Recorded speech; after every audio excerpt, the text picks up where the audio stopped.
வணக்கங்க. என் பேர் ரமேஷ். நான் ஒரு பிடெக் கெமிக்கல் இன்ஜினியரிங் பட்டதாரி. ஒரு கம்பெனியில் கெமிக்கல் இன்ஜினியராக வேலை பார்த்துட்டு இருந்தேன். நான் ரொம்ப முக்கியமான ஒரு விஷயம் சொல்ல போகிறேன். தயவு செஞ்சு இதை ஒரு 5 நிமிஷம் காது கொடுத்து கேளுங்க. கேட்டுட்டு எல்லாருக்கும் ஃபார்வர்ட் பண்ணுங்க. தயவு செஞ்சு இதை இக்னோர் பண்ணிடாதீங்க. நான் ஒரு அடிப்படையில் ஒரு விவசாய குடும்பத்தை சேர்ந்தவன். எங்கள் குடும்பத்தில் நான் தான் முதல் பட்டதாரி. அதை நினச்சி நான் ரொம்ப பெருமைப்பட்டிருக்கேன். ஆனால் இன்னைக்கு நான் பார்க்குற வேலையை நினச்சி நான் ரொம்ப வேதனைப்படுறேன் இந்த படிப்பை நினச்சி. என்ன விஷயம்னு பார்த்தீங்கன்னா, நம்ம சாப்பிட்ற சாப்பாடு பண்டங்கள் எல்லாமே இன்னைக்கு ரொம்ப கெமிக்கல் மயமா இருக்கு. 2-3 நாளைக்கு முன்னாடி நான் ஃபேஸ்புக்கில் ஒரு பதிவு பார்த்தேன். அதில் போட்டிருந்தாங்க, இந்த மாதிரி சாக்லேட்டுக்கும் ஐஸ்கிரீமுக்கும் அடிமையான கடைசி தலைமுறை நம்ம தலைமுறையா இருக்கட்டும் அப்படின்னு போட்டிருந்தாங்க. அதை படிச்சுட்டு நான் நினைச்சேன், என்னடா ஐஸ்கிரீமும் சாக்லேட்டும் குழந்தைங்களுக்கு ரொம்ப பிடிச்ச விஷயம், இது கூட சாப்பிடலன்னா எப்படி, எல்லாத்துலயும் குத்தம் குறை கண்டுபிடிக்கிற மாதிரி இருக்கு அப்படின்னு நினைச்சேன். அப்புறம் அதை பத்தி ஒரு கெமிக்கல் இன்ஜினியரா அதை பத்தி படிக்கிறதுக்காக வேண்டி முயற்சி பண்ணேன். நான் வேலை செய்யற கம்பெனிலேயும் சில தப்புகள்லாம் நடக்குது. அது என்னன்னு நான் சொல்றேன். முதல்ல விஷயம் இந்த குழந்தைங்க மிட்டாய் ரொம்ப விரும்பி சாப்பிட்றாங்க. இந்த ₹1-2 சாக்லேட் ஐட்டம், அப்புறம் இந்த டைரி மில்க், அப்புறம் இந்த நிறைய சாக்லேட் ஐட்டம்லாம் சாப்பிட்றாங்க. அப்புறம் இந்த ஜூஸ், நிறைய இந்த பாட்டில் அடைச்சு வர்ற juice, mango juice, coca cola, இந்த மாதிரி ட்ரிங்க்ஸ், கோலா, இந்த மாதிரி பானங்கள்லாம் குடிக்கிறாங்க. அது எல்லாமே ஒன்று கூட ஒரிஜினல் இல்லைங்க. எல்லாமே ரொம்ப மோசமான கெமிக்கல்களால செய்யப்படுது. இது நீங்க நிறைய ஃபார்வர்ட் மெசேஜை கேட்டிருப்பீங்க. இருந்தாலும் கொஞ்சம் பொறுமையா கேளுங்க. முதல்ல இந்த மிட்டாய்கள் ₹1-2 மிட்டாயெல்லாம் இந்த ஸ்ட்ராபெர்ரி, மேங்கோ இந்த மாதிரி ஃபிளேவர் வருதுங்க. அது எதுவுமே உண்மையாலே மாம்பழமோ இல்ல ஸ்ட்ராபெரி பழமோ போட்டா அந்த மிட்டாய் ஒரு ₹10-12 விலைக்கு விற்கணும். ஏன்னா ஸ்ட்ராபெரியோடைய விலை அந்த மாதிரி.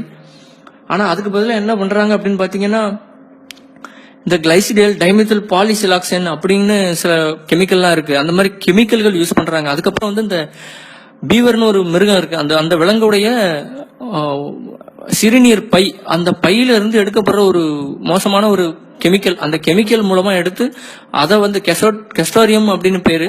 அது நம்மளோட பர்ஃபியூம்ல இருந்து நம்மளுடைய சாப்பாடு இந்த மிட்டாயில எல்லாம் சேர்க்கறாங்க. ரொம்ப மோசமான ஒரு விஷயம் அது.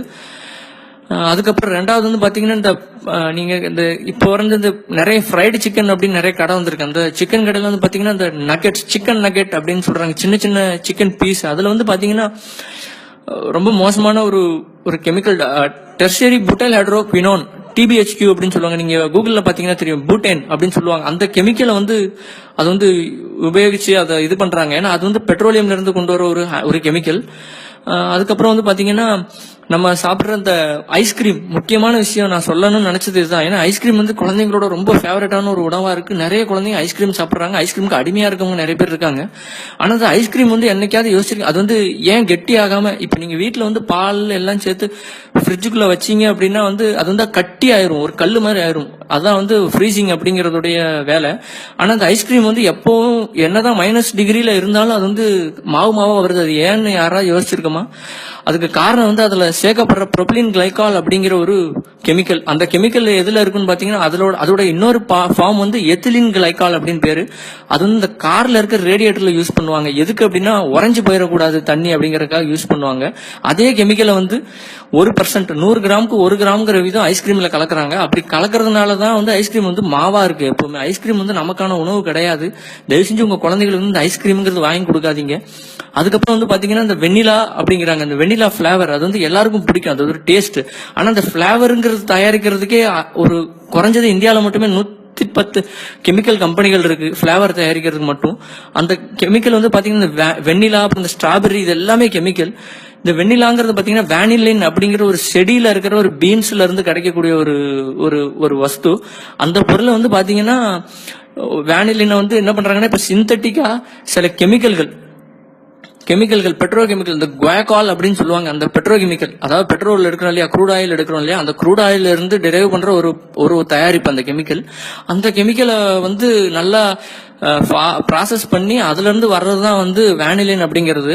உண்மையான வேனிலின் ரொம்பவும் காஸ்ட்லியான, இந்த குங்குமப்பூ மாதிரி ஒரு தாவரம் அது. ஏன்னா அது இந்த மடகாஸ்கர், அப்புறம் தென்மேற்கு ஆசியா கண்டங்கள்ல சில நாடுகள்ல மட்டும்தான் அது விளையுது.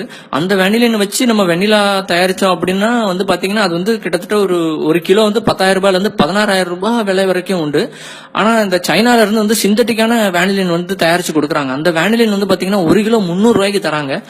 அதை தான் வந்து இந்தியாவில் இருக்க பெரும்பாலான ஐஸ்கிரீம் கம்பெனிகள் வாங்கி ப்ராசஸ் பண்ணி தங்களோட ஐஸ்கிரீம்ல சேர்த்து விற்கிறாங்க. நீங்க எந்த ஐஸ்கிரீம் எடுத்துக்கிட்டாலும் அது கெமிக்கலால இது பண்ண ஐஸ்கிரீம் தான். அதுவும் இல்லாம பால் வந்து ஒரு 20-30% தான் பால் சேர்ப்பாங்க. மீதி 70% வந்து பாத்தீங்கன்னா இந்த மாதிரி மோசமான கெமிக்கல்கள் போட்டு தான் தயாரிக்கிறாங்க. தயவு செஞ்சு குழந்தைகளுக்கு இந்த மாதிரி மிட்டாய், சுகர் பேஸ்ட் கன்ஃபெக்ஷனரி அப்படின்னு சொல்லுவாங்க, அந்த மாதிரி மிட்டாய் வாங்கி கொடுக்காதீங்க. நான் சொல்ற உண்மையா இல்லையான்னு உங்களுக்கு சந்தேகமா இருந்துச்சுன்னா தயவு செஞ்சு கூகுள்ல போய் தேடுங்க. அதை பத்தி நிறைய பேர் எழுதியிருக்காங்க. எனக்கும் ஆச்சரியமா இருந்துச்சு. நானும் அப்படிதான் தேடி கண்டுபிடிச்சேன். ஒரு கெமிக்கல் இன்ஜினியரா சொல்றேன், தயவு செஞ்சு கெமிக்கலை கொடுக்காதீங்க குழந்தைகளுக்கு. மிட்டாய் வந்து நம்ம ஊர் மிட்டாய், கடலை மிட்டாய், எள்ளு மிட்டாய் எல்லாம் எவ்வளவு நல்லது. நம்மெல்லாம் ஒன்றும் நம்ம முன்னோர்கள் வந்து இழிச்சவாங்க இல்ல, நம்மளால கண்டுபிடிக்க முடியாத விஷயம் இல்ல. வெளிநாட்டு பண்டங்கள், இந்த கேக்கு, சாக்லேட் தயவு செஞ்சு வாங்கி கொடுக்காதீங்க. ஐஸ்கிரீம் இதெல்லாம். ரொம்ப நன்றி கேட்டதுக்கு. இதை நிறைய பேருக்கு ஃபார்வர்ட் பண்ண மறந்துடாதீங்க.